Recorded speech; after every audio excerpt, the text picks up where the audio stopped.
AITA 4, letting my stepdaughter almost drown when her mom dropped her off without warning. I, 31F, live in a house that's currently undergoing renovation, so I'm back and forth between living there and staying elsewhere. It's my home, and I usually live alone when I'm there. My husband, 35M, has a daughter, 5F, from a previous relationship. She's sweet, and I've always tried to build a good relationship with her, though we're still getting to know each other. This incident happened on a Saturday. I had just come back to the house around 6 p.m. My husband called to say he was stuck at work and asked if it was okay if his ex dropped off his daughter at our place, since he couldn't pick her up. I said sure, no problem. I was expecting them to arrive soon, so I just chilled in the living room and turned on the TV. By 8 p.m., I hadn't heard anything.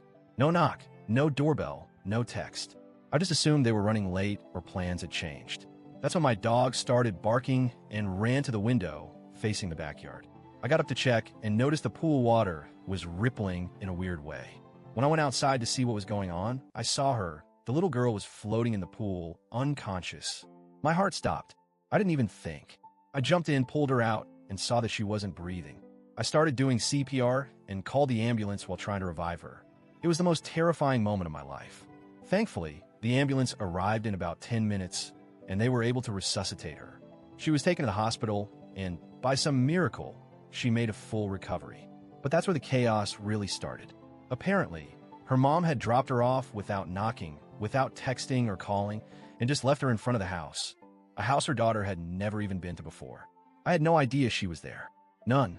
When her mother found out what happened, she came to the house and immediately started screaming at me, accusing me of trying to murder her child, saying I was a monster, and telling everyone I let her daughter almost drown. I tried to explain that I had no idea she'd been dropped off, but she didn't care.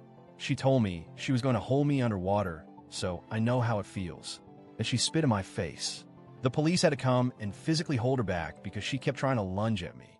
My husband arrived around then and tried to calm her down, but it was already a full-blown scene.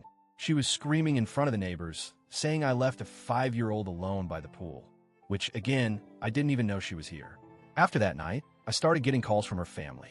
Her dad, her sister, even people I didn't know, yelling at me, accusing me of being a danger to the child, threatening to take legal action, and saying things like you shouldn't be allowed around kids.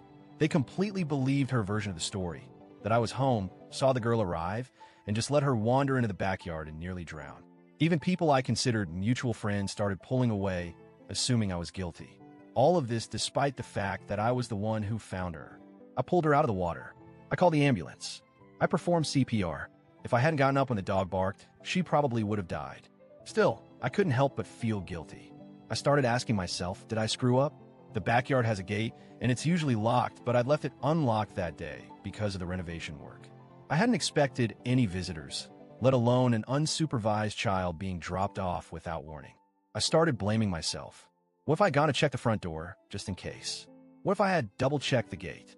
But I also realized how unreasonable it was to expect me to just know a 5-year-old had been left alone outside. Who does that? After a few days, I stopped beating myself up and started getting angry. I made a mistake with the gate. Yes, but that doesn't justify what happened afterward. The threats, the screaming, the defamation. I wasn't even given a chance to explain myself before people painted me as a monster.